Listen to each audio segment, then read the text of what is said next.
Selamat pagi, perkenalkan nama saya Maria Krispa, saya dari kelas A2 pagi. Di sini saya akan menjawab soal UTS yang diberikan oleh dosen saya. Soal yang pertama, jelaskan definisi pemasaran menurut 5 para ahli.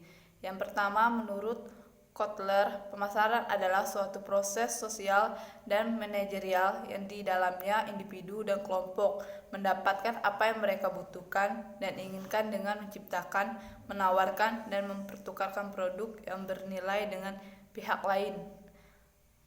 Menurut William J. Stanton, yaitu pemasaran adalah suatu sistem total dari kegiatan bisnis yang dirancang untuk merencanakan, menentukan harga, mempromosikan, dan mendistribusikan barang-barang yang memuaskan keinginan dan jasa baik kepada para konsumen saat ini maupun konsumen potensial. Menurut Basu dan Hani, pemasaran adalah sistem keseluruhan dari kegiatan-kegiatan usaha yang mempromosikan dan mendistribusikan barang dan jasa yang dapat memuaskan kebutuhan baik kepada pembeli ada maupun pembeli potensial.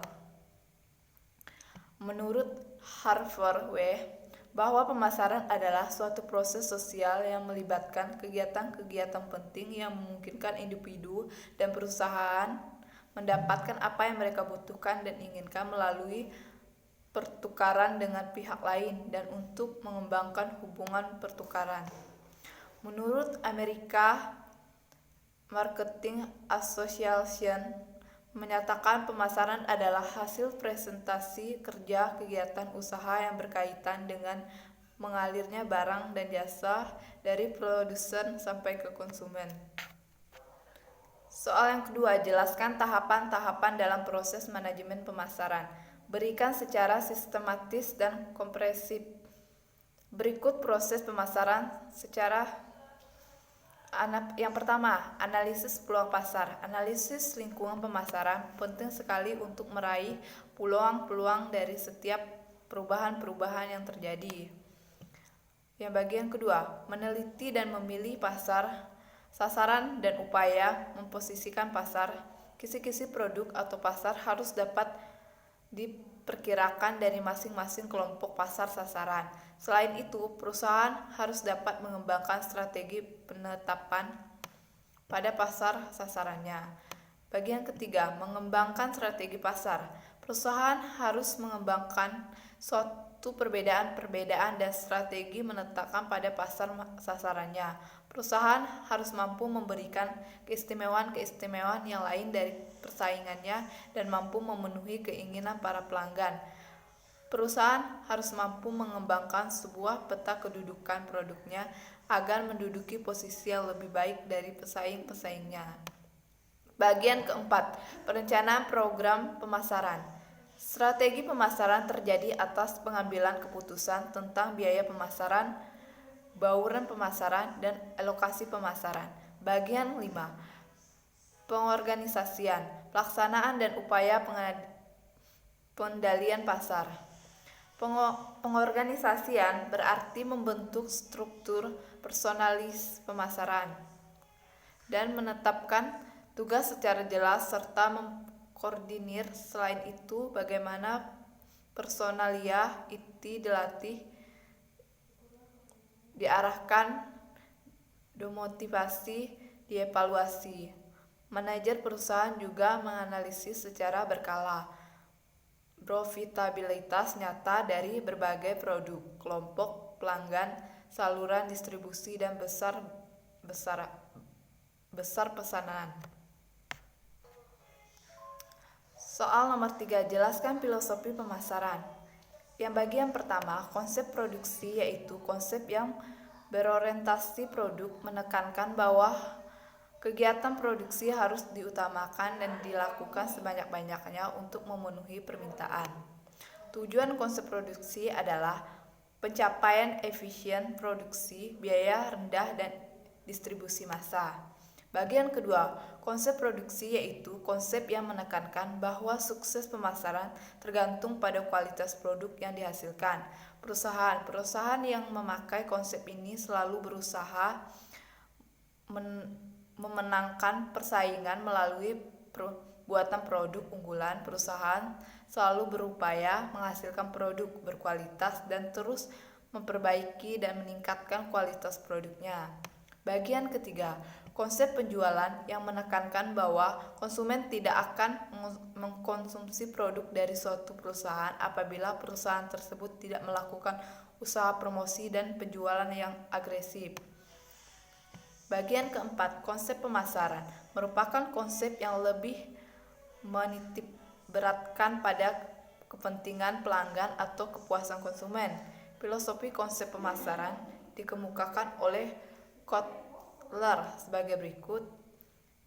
Yang A. Konsep pemasaran sebagai filosofi berpendapat bahwa kunci untuk mencapai tujuan organisasi terdiri dari penentuan kebutuhan dan keinginan pasar sasaran serta memberikan kepuasan yang diinginkan secara lebih efisien dan efektif dibandingkan pesaingannya. Dengan demikian, konsep pemasaran sebagai filosofi mencakup 3 unsur, yaitu unsur pertama, orientasi pelanggan, unsur kedua, pemasaran yang terkoordinasi dan terintegrasi, yang ketiga, pencapaian tujuan kinerja organisasi. Bagian B, perbedaan konsep pemasaran dengan konsep penjualan pada titik tolak, pusat perhatian, prosedur dan alat, serta hasil akhirnya. Konsep penjualan berawal dari keinginan perusahaan memfokuskan pada usaha mempertahankan produk melalui upaya promosi dan penjualan sebanyak-banyaknya untuk mendapatkan laba yang tinggi. Sedangkan konsep pemasaran titik tolaknya adalah keinginan pasar, fokusnya pada usaha memenuhi kebutuhan konsumen melakukan pemasaran yang terintegrasi dan hasil akhirnya adalah mencapaikan laba yang diperoleh dengan cara memuaskan pelanggan. Bagian kelima, konsep pemasaran kemasyarakatan. Konsep ini merupakan pengembangan dari konsep pemasaran yang disesuaikan dengan perubahan sejalan dengan adanya kesadaran masyarakat tentang pentingnya memelihara keseimbangan lingkungan dan sosial serta kesejahteraan masyarakat.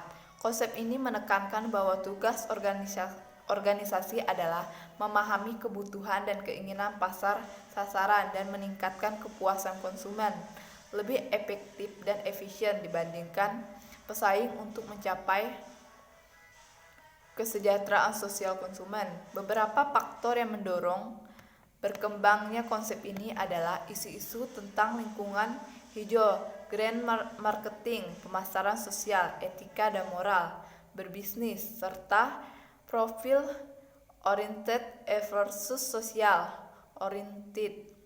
Perusahaan harus lebih berorientasi pada umat dan kelangsungan hidup agar tidak terjadi konflik kepentingan antara produsen dengan masyarakat. Misal, perusahaan penyedap rasa perlu mencantumkan label halal dan mendapatkan sertifikat dari Majelis Ulama Indonesia agar produknya tidak dijauhi oleh konsumen. Perusahaan kayu lapis baru dapat memasarkan produknya apabila mendapatkan sertifikat ekolabel dari dunia untuk menjamin perusahaan yang bersangkutan melakukan penanaman hutan kembali dan sisa-sisa proses produksinya telah didaur ulang menjadi produk yang bermanfaat. Konsumen sekarang ini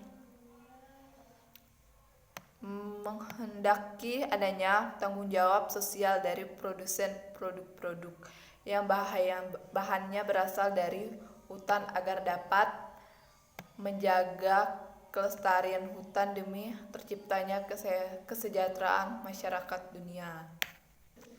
Soal nomor 4, jelaskan perbedaan antara konsep pemasaran dan konsep penjualan. Konsep penjualan adalah sebuah konsep yang berfokus pada penjualan sebuah produk. Konsep ini hanya menyusun strategi untuk mencari keuntungan tanpa mempertimbangkan manfaat produk dan sisi kenyamanan bagi konsumen. Setelah produk dihasilkan, barulah disusun strategi pemasarannya. Konsep pemasaran. Sedangkan konsep pemasaran adalah sebuah konsep yang berfokus pada konsumen. Misalnya menyusun strategi untuk mengetahui kebutuhan konsumen, kepuasan konsumen, membangun hubungan dengan konsumen, dan akhirnya membuat konsumen tertarik untuk menggunakan produknya. Soal nomor 5. Jelaskan apa yang dimaksud dengan riset pemasaran. Kenapa perusahaan perlu melakukan riset pemasaran? Riset pemasaran adalah proses atau serangkaian proses yang menghubungkan produsen, pelanggan, dan pengguna akhir dengan pemasaran melalui informasi digunakan untuk mengidentifikasi, mengutamakan peluang dan masalah pemasaran, menghasilkan, memperbaiki, dan mengevaluasi tindakan pemasaran, menentukan kinerja pemasaran, dan meningkatkan pemahaman pemasaran sebagai suatu proses. Kenapa perusahaan perlu melakukan riset pemasaran? Karena riset pemasaran digunakan untuk menganalisis dan mengevaluasi kinerja perusahaan dalam suatu pasar ini, juga mempelajari efektivitas tenaga penjualan dan mengidentifikasi wilayah penjualan yang paling potensial. Nomor 6. Sebelum sebuah perusahaan dapat membuat strategi pemasarannya, perusahaan tersebut harus mengevaluasi kondisi persaingan, kondisi internal perusahaan, dan lingkungan eksternal. Jelaskan elemen-elemen internal dan eksternal marketing environment. Lingkungan internal pemasaran. Pada umumnya, aspek pemasaran meliputi kegiatan-kegiatan yang berkaitan dengan 1.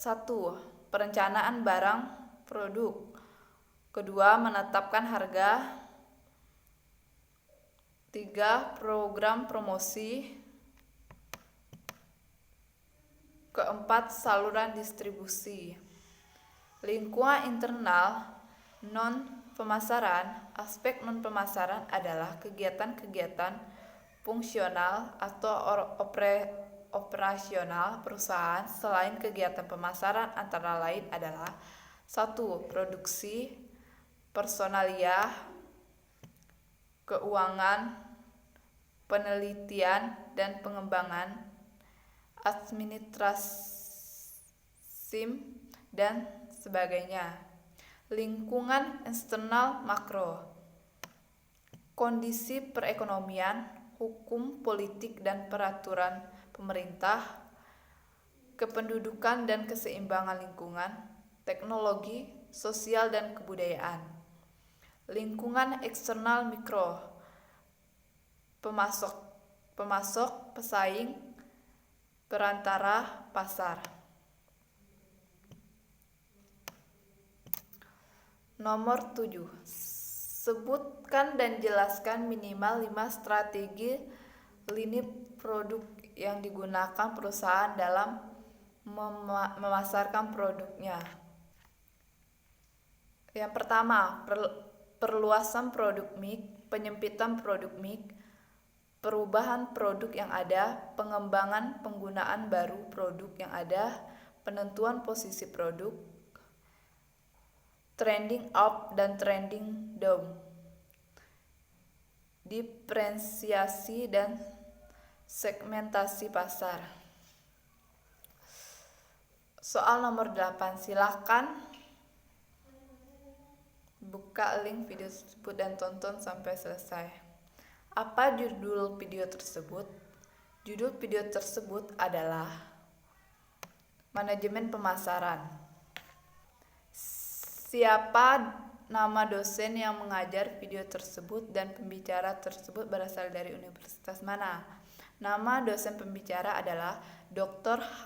Ahmad Ikhwan Setiawan, SEMM, dari Universitas 11 Maret Fakultas Ekonomi Bisnis. topik-topik apa saja yang dijelaskan oleh dosen tersebut. Dalam video tersebut, topik yang dibahas dalam video tersebut adalah pengertian manajemen pemasaran, sejarah munculnya ilmu manajemen pemasaran, pentingnya pemasaran, posisi manajemen pemasaran di antara ilmu, apa yang dapat Anda peroleh dari menonton video di atas tersebut,